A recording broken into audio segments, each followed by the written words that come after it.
Fit for Life Radio, episode number 186. Your host here, Gary. I'm with Will. What's up? Today's episode, we're going to be talking about the F word. Mysterious. What could the F word be? It is... Could be a lot of things. Functional fitness. Going in. That's right. Functional. Yeah, that term's really gotten away from us. Yeah. I mean, it went through a phase where, so a lot of people hear functional fitness. I want to do functional fitness. And then everyone, you know, they're like, I got to stand on a Bosu ball and wobble while I do, you know, or if I play football, I need to do an exercise that's like a throwing motion. A weighted throw. You know, and then you get everyday people like trying to do all this crazy, in air quote, functional fitness, and it just got away. It got away from people. It's gone too. It's gone too far. It's gone too far. And in reality, when we're going to share like a study done on it and kind of help people define it and realize really what it truly is. And the reality is that, in a way, all training is functional. And for ultimately depends on what you're trying to accomplish. Yeah. What's your end goal? Because it's different for everybody. And really, it's just not even a term necessarily to use at all because it's different for everyone. Mm-hmm. Right? If you're a football player, your conditioning, cardiovascular needs are going to be different than if you're an ultramarathoner. Right? So what's functional is it's completely different. You know, if you're a baseball player, a pitcher versus offensive lineman in football, like your upper body strength needs are going to be different. What's functional, right? And at the end of the day, what is functional is strength. Strength improves performance. Just being strong. So if we are going to boil down, well, what is functional fitness? Most people's goal is to be better or be stronger or whatever it is they do. Right. So, and then from a performance standpoint, to be more functional, you want more strength. Yeah. You need to make more force somehow. You need to make more force. So, and really what turned this on its head is, so people then would assume like the crazier stuff is more functional, right? Like if I can, run with a sandbag and climb a 6-foot wall, that's quote unquote functional fitness, whereas doing a dumbbell press and a leg extension is not functional fitness. And ultimately, that's not correct. No. Like, if your sport needs you to run with a sandbag and jump over a wall, you probably should do it. And that's a skill. To make sure you're good at it. And that is a skill. Yeah. But the reality is, even we can break that down. If you wanted to get stronger at running with a sandbag and climbing a 6-foot wall, your training that makes your body stronger will be more functional than doing that over and over and over. That, you'll want to do that skill, just like if you, are a baseball player, you need to swing a baseball bat. Yeah. But then how can you then get a better outcome of swinging the baseball bat? You get stronger. Yeah. Right? Because then you have more power from your hips and say your legs from getting stronger in your hips and legs, which then translate to when you swing the baseball bat, you have more power and you hit it further. Right? If you run with a sandbag and have to climb a wall, well, if you have less body fat, more strength, you're going to be able to climb that wall easier. That sandbag is going to feel lighter, right? If you get stronger in all your muscle groups, right? Your, say, quadriceps, your hamstrings, that's going to translate to more strength, which is going to translate to improving function. Yeah, and I think a good example, and we see this a decent amount, like we get people that come to our gym that are runners, right? And they've never done much strength training, and the goal is like, hey, I want to be a better runner. So we just do some general, full body strength training, nothing hyper specific. We're not doing, weighted runs or anything like that. All we're doing is getting all of the musculature stronger, and that in turn improves their running. So this extremely general strength program is improving this person's performance without them having to do any extra running or any, hyper specific movements with weights. Right. So that alone, is I think a very good example of what it can do to just get strong in general. Yeah.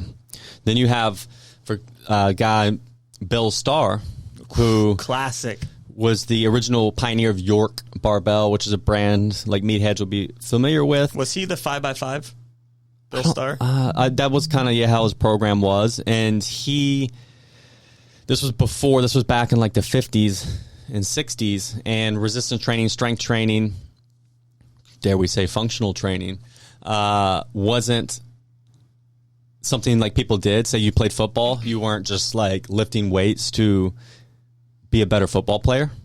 And Bill Starr, basically, he took a team and trained them with that kind of 5x5 program. It was real simple. It's like 5 sets of 5 of like a bench press, squat, and a power clean, I think. Yeah. And I think it was power clean. Lo and behold, his team performed way better than everyone, right? So then they got copied, right? And the point is that squats, bench press, and power clean, like those really have nothing to do with football. Yeah. Right?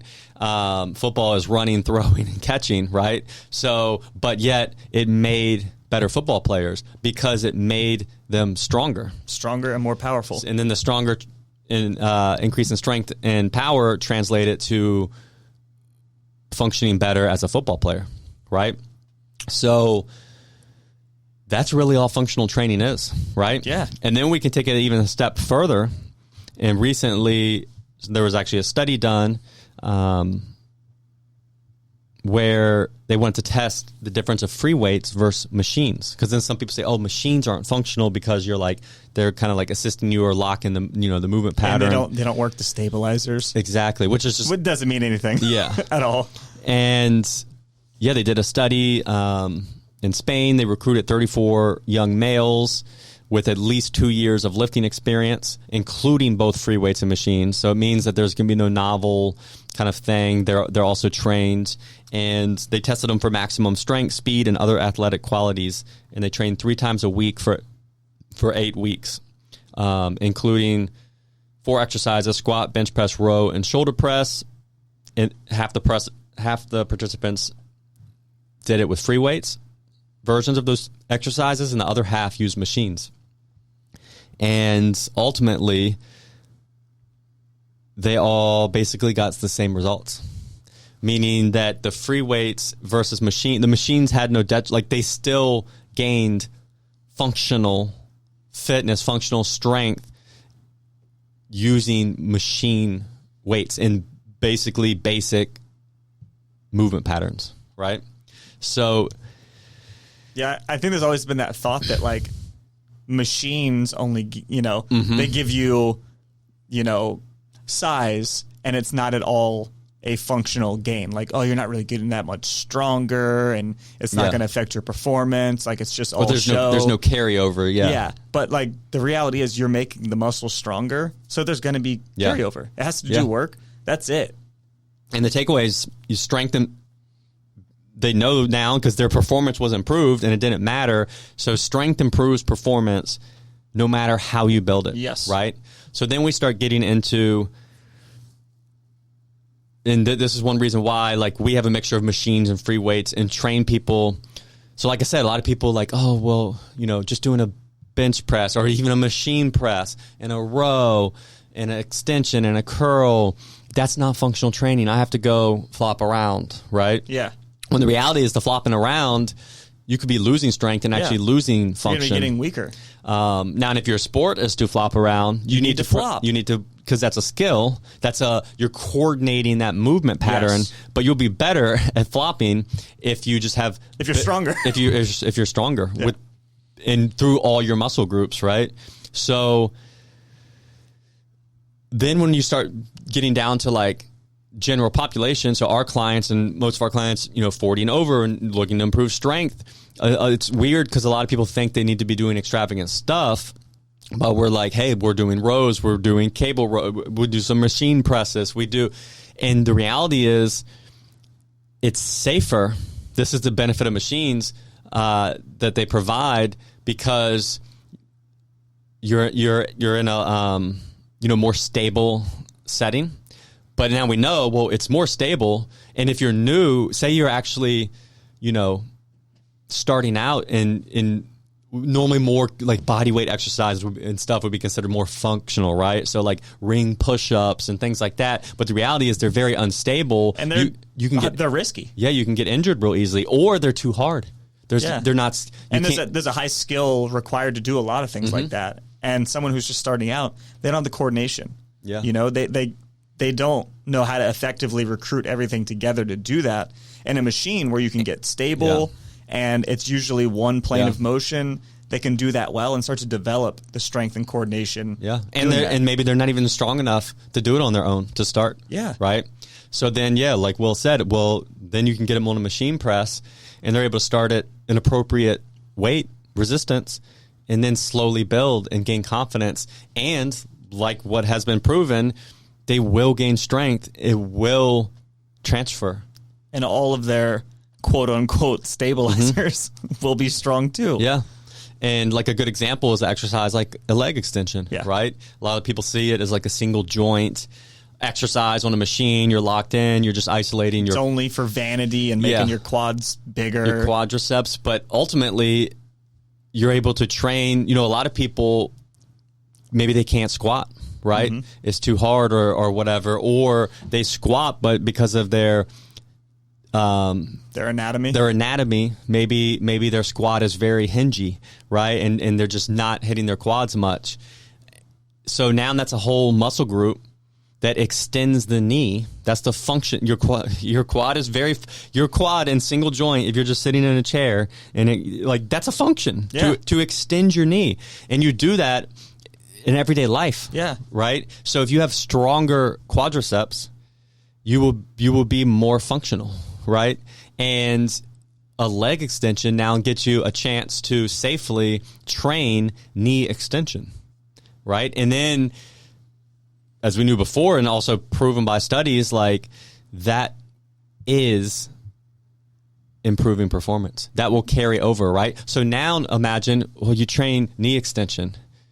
You train hip extension. Then you train horizontal pressing. So now you're training all these muscle groups. You're making them all stronger, your joints and ligaments. So then, say maybe your activity is walking, like kind of functional life. You work in an office, but you have to walk and pick up children, and then maybe also you golf on the weekend. Well, those are now all, we'll say, coordinated skills and movements. And you'll do those things, so you'll be able to practice those skills, but you'll be doing them with stronger quads and stronger deltoids and pectorals, and so the reality is you will be doing all those things with improved performance from your basic, regular, old training. If you know me, you know I'm always on the run, up early and home late, so having a 3-hour morning routine isn't really in the cards for me. What is in the cards is AG1. It's a fast way to get vitamins and minerals I need to perform. I first gave AG1 a try because I wanted a single solution that helps support my entire body by filling in nutrient gaps and simplifying my morning routine. Since drinking AG1 daily, I've always felt strong and energized and ready to attack the day. Not only does AG1 deliver my daily dose of vitamins, minerals, pre- and probiotics, and more, it's a powerful, healthy habit that's also powerfully simple. It's one scoop mixed in water once a day and every day. I know that AG1 is giving my body high-quality nutrition. Every batch of AG1 goes through a rigorous testing process, so you know that it's safe. And AG1 ingredients are sourced for absorption, potency, and nutrition density. AG1 is a supplement that I trust to provide the support my body needs daily, and that's why I'm excited to welcome them as a new partner. Here is your chance to start every day this season with a gift to yourself. Try AG1 and get a free 1-year supply of vitamin D3K2 and 5 free AG1 travel packs with your first purchase exclusively at drinkag1.com/provengrit.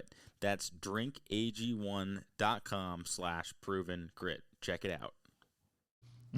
Which then now circles back around to basic, regular old training. Even sitting on a bench and doing a knee extension machine and doing knee extension is functional training. It is. And then to expand on that, a lot of single joint exercises, like we could look at a leg extension or a bicep curl, like they're very good for your connective tissue. So like, your elbows, your shoulders, your knees, and they're very important. They stabilize that. It's part of their job. They don't just move, but they also provide stability. And if, say, your biceps are too weak, we have less stability at your elbow, less stability at your shoulder, and that can cause problems. So it's not just a vanity muscle that a lot of people think. Like, every muscle has a function, and it needs to be strong in order for everything to work well.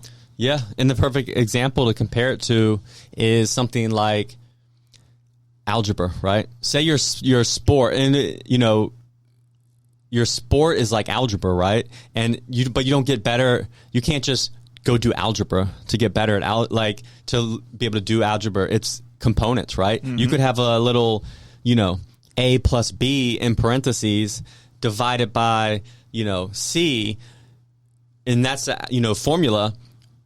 But if you don't know how to just add, right? If you haven't flexed your just addition muscle, you're not going to be able to do algebra, right? So just doing basic subtraction, division, addition, that will make you a better mathematician, right? So that's how your body works, right? Like, yes, we want to do these complex movements and these sports and these things we deem functional, right? But if you have a stronger body, that is how you do it. And your training, your training should not try to mimic the sports. It should just, hey, what do we know about movement? Let's get stronger, and then go do your sport, go do your life thing, your movement thing, right? And the skill will improve over time because you're stronger. Yeah. Yeah, and not trying to just, add weight to your skill, because that just doesn't work out the same. And what happens when people pursue, quote unquote, functional training? So a perfect example is people think, oh, well, I can't just do a regular squat, right, on the ground. I'm going to make it functional by standing on a half Bosu ball, and now I'm wobbly, and also let me add bands with kettlebells hanging from them on the bar so that the bar is wobbly. Oh, this is more functional. And because it's more challenging, and you're challenging your, stability. Your nervous system and stability. The hard, not the hard part, but the hard reality about that is that's actually way worse for you because you can't output the level of force that you need to. You're going to actually get weaker. You're going to get weaker because you're not challenging your muscles enough, right? Your whole nervous system is basically trying to stabilize this whole entire picture, so the output isn't there. Yeah. Whereas if say there was some sport where you had to do that, well, then you need to practice it, but then you should still, the person who can then squat 400 pounds is going to be able to squat more doing the wobbly squat as well. But if you leave all the regular training behind and just did that thinking like that's going to give you an edge, then you're going to spin your wheels. You're mistaken. Yeah. Yeah. And I think that's what happens to a lot of people in training is they get caught up trying to be quote unquote too functional to the point where they're not stressing the muscle enough. Like there's not enough tension or anything. So there's no adaptation. All you're doing is making yourself tired and struggling a lot. But that doesn't mean that you're going to get better. Yeah. And then unfortunately in the fitness world, people then leveraged basically functional training is kind of like misinformation and in this way to almost, I don't want to use the word con, but to like trick people. So you could be doing something off the wall. I'm different and better than everyone else because I have this voodoo thing I made up of that's functional, more functional. And then people think, oh yeah, that's different, and chase that rabbit hole, right? Yeah, and that, man, we see a lot of when the reality is, imagine if someone goes and they can do a bunch of hopscotch ladder stuff, but they can't squat their own body weight, right? They can't get into deep knee flexion because they literally, you could go with not getting knee extension. You could train a whole bunch, doing a whole bunch of stuff flopping around, and never actually train your quadricep through a full range of motion. And that happens a lot, actually. Yeah, that's most people's programs when it's, And then if you look at, like, people like to put a bunch of moves together, right? Mm-hmm. Like they'll do like a squat curl. Yeah. And then realizing, like, the weights that you're going to do a squat with versus the weights you're going to do a curl with are so drastically different that one of those movements is going to suffer, right? If you go real heavy to something you would squat with, you're not going to be able to curl it properly. Yeah. Or on the flip side of this is what normally happens, we're going to grab a weight we can do curls with, and we're going to do our squats with it and get no stimulus for the squat because it's too light. Yeah. And that's what happens when you see these, like, circus type combo moves, is something suffers for the sake of some novelty. Yeah. Yep. And, these are some things that we like to push back on because the fitness industry is so short-term thinking. And that what I mean is, like, it's an industry, so people need to make a living and money, so they get and most people kind of know, like most coaches, trainers, gyms, programs, deep down know what's up. But most people that are asking for help and are wanting to pay for these services, they want quick fixes. They want quick results. So, and they want exciting things, flashy things. So that's what people sell them. But then the people that then you see, like, like the coaches and the people who are living fit for life year round, they do all the basic stuff. Like, I've said this over and over, like the way, like, group training in general is, and boot camps and those style of workouts. I don't know, bro, not even one person that trains that way. I don't either. It just somehow got popular, especially with those outdoor boot camps, 10 years ago, 15 years ago, and became this niche type of training that no one did before and no one really does now except in that setting for those programs, right? Yeah. Like, and individually, no one really because it sells, because people feel tired and they feel they're moving and things like that, and there's like easy access. But if you're going to do something long term, you can start layering on more impactful training, right? Like better movements, and then we start to know, like, this is just exercise science 101, right? Like, well, you have different planes of movement that your body goes through, right? Like from left to right and up and down, sagittal and front and back. It's essentially like left and right, front and back, up and down, and then you have joints. You have, knee joint, hip joint, elbow joint, shoulder joint, and then your body kind of leverages those, right? So then you have where you can horizontally push, you can vertically push, you can horizontally pull, you can vertically pull, knee bend dominant exercise, hip dominant exercises, and then your body is a system of levers, right? And then you can basically stick resistance in people's hands against these levers, and it could be a water jug, it could be a dumbbell, it could be a kettlebell, it could be a barbell, it could be and that's training, right? That's all it is. It doesn't need to be a circus show. And then when you do that, and then you're putting all the, like we talked about, these muscle groups, joints, ligaments, tendons through this external resistance, which then your cascades into a positive event of making those things stronger, right? And the reality is, it's very specific. It's very, like, that's training to get all those benefits. And what happens is, with a lot of like functional training and like boot camp training, is it's cardio, because you're normally just like hopping around, and using your body weight, and you're moving for those 30, 45, 60 minutes, and your heart's beating, but you may not be taking, like we just talked about, all through all those planes of movement, patterns of movement with external resistance, and getting all the benefits of resistance training. So again, you're still getting some training, but it's essentially just cardio. Like you could just go for a walk, your heart rate's elevated, you're just elevating your heart rate for X amount of time, which is beneficial, is important. But if you're, like we always say, if you're going to invest, spend money for that extra type of training, coaching, and time, why not get the most out of it? Yeah, make it the most effective thing ever, rather than the flopping around and doing things just because, they seem exciting. Yeah. I'm not saying training shouldn't be fun or exciting in some way, but, it doesn't need to be, Yeah. It should be a balance, right? Yeah. You want enough to make you want to keep doing it. But hey, let's also make it as effective as possible. And again, I get it. Like the short-term benefits can be like, man, if I feel more tired and sweaty, I'll feel like I did more. And that is the instant gratification.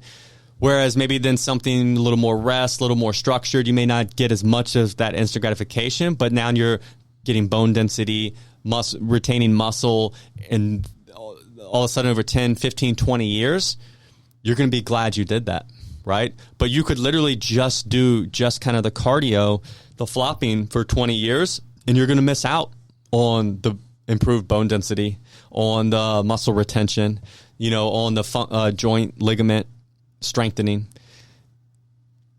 And then at that point, you're going to be like, oh, man. I wish I had done this stuff sooner. You're going to kind of then be searching for still solutions to, I want to improve my body composition. I want to get rid of these aches and pains.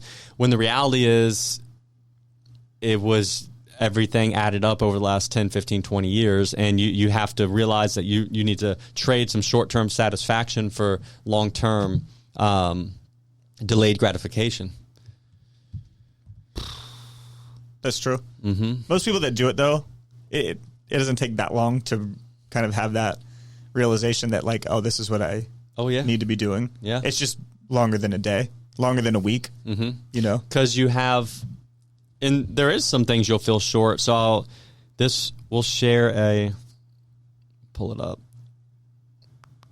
review from a client who, and again, let's see, is it this one?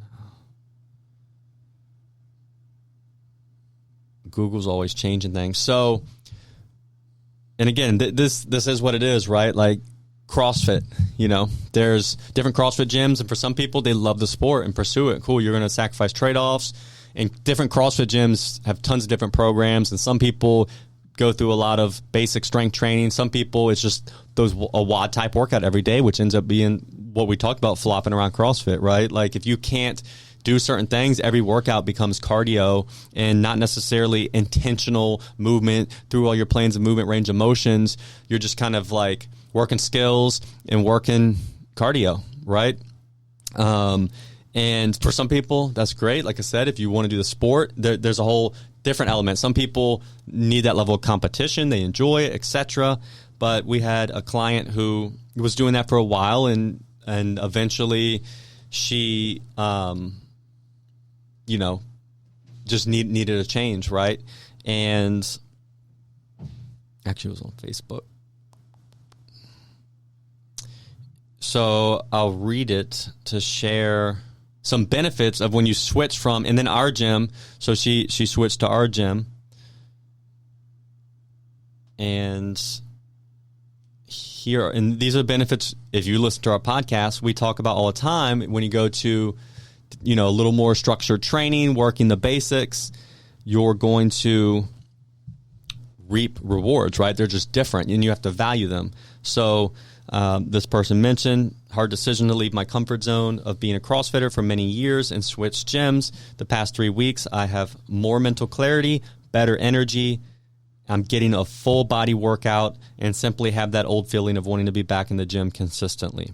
So those things right there, mental clarity, better energy, that comes from managing the intensities of the workouts. Yeah, and just how much you're doing in general. My guess would be she went to her CrossFit gym before, and every workout was like timed thing. So you're going through it as fast as you can. You get super tired. That's super high intensity all the time. It's very hard on your system. You factor in real life. I know this person also owns her own business, family, lots of other life stressors, right? So all of a sudden when you manage the intensity of your training, which is what we do at our gym, you're actually recovering. You got more for everything else. So your brain fog goes away because because every day isn't a knockdown drag out. And there's inflammation and all, it's just too much. And you're going to notice from that, like this person did, better mental clarity, better energy, mentioned, and I'm getting a full body workout. And because now when you stop and you actually kind of go through the movement patterns for all, and you train them well, these places, well, guess what? You're going to feel it in those muscles, right? You could be doing something that you're with no intention. You could be doing exercises,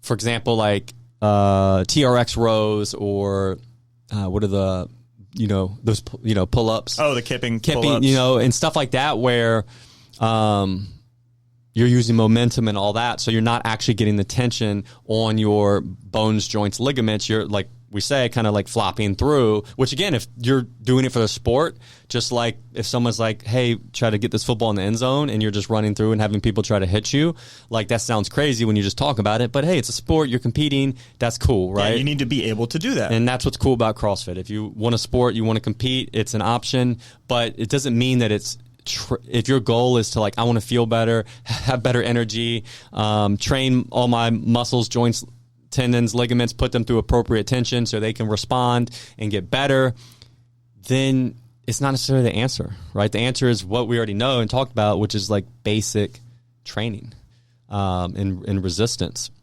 I saw another guy, he has like a bunch of online programs and stuff, and he used to be a CrossFitter and competed regional level, and he doesn't do it anymore, and went into almost the same thing where he was just burn out, and then he realized, and that was his first, he's younger, and that was his introduction to fitness, to exercise. So then he starts digging in, and he starts realizing, hey, no, actually it's, learning about basic. It's different than this. Yeah, basic movements and resting, and then got into that, and then felt way better, right? So again, we're getting off on a tangent here, but it's still, I think it's relevant. Well, yeah, because if you ask someone if they were doing some like knockdown, drag out, like obstacle course type workout, they would consider that functional training. And then if you say, hey, we're doing leg extensions, seated leg curls, bench press, and chest supported rows, that's not functional. Yeah, that's not fitness. Functional enough. When the reality is, it's making you stronger. Therefore, it's improving performance, therefore it's functional fitness. Yes. Probably more so than the other stuff. Despite how tired and wrecked you feel after some of that other stuff, it's still not that productive. Mm-hmm. So, main takeaways. Don't use the F word. Yeah. I would say let's just scratch it. Yeah. No, just be careful how you use functional, because it means so many different things. Yeah. Right? But the reality is, if you're functional, if you want to run Spartan races, if you want to play football, if you want to be able to go on walks carrying a stroller, carrying a kid, pushing a stroller, with a dog in one hand, do those things. You're going to do those things, which means you're going to develop those patterns and skill, but then do them better by then having a base of strength. Yeah. That then comes from smart, progressive, having tension, training all your movement patterns. And a good way to do that is in the gym with basic, boring movement. I think the disconnect comes from people thinking they need to do the skill while they do the strength. Yeah. And you don't have to do that. Yeah. That skill-based stuff is functional fitness, when strength improves performance. So your exercise needs to be improving strength if you want it to be functional. And guess what? And then we can even break it down as far as, and that can be done with machines. You can do like a full machine program and get stronger. Yeah. So what was deemed as like unfunctional fitness, like if someone went to the gym and literally did the chest press machine, the row machine, the leg press machine, actually it's just as functional. It is. Because it improves strength the same and then again, like from the study, they weren't then just comparing the strength on the exercises. They had them go do the programs and then tested them on their strength, but also their speed. So they had them run a 20-meter sprint, change of direction. They did a zigzag test, vertical jumping, and anaerobic performance. So bike sprints for cardio. That's kind of like basically a form of cardio. And balance. They had them test 6 different balance tests on force plate. That's a cool one, because most people would say, like, back to the old, you don't work your stabilizers, then machines wouldn't improve your balance. Yep. So I love that they included that in the test. Yep. And for the most part, they were all equal results. So strength is functional. Boom. Improving your strength is functional fitness, and it can look, and functional fitness does not look like someone juggling on a unicycle. Nope. It can be literally sitting on a machine, progressively getting stronger. Extending your leg. Yeah. And that's it. So all right. There you go. Hopefully that maybe changes your mindset a little bit. You know? Because a lot of people were born into, like you said, the high intensity, flopping around, boot camp type stuff. And that's their first foray into fitness. And they think that's what it is. So and, that is not. And look, when you're competing's fun, right? Sports are fun. Yeah.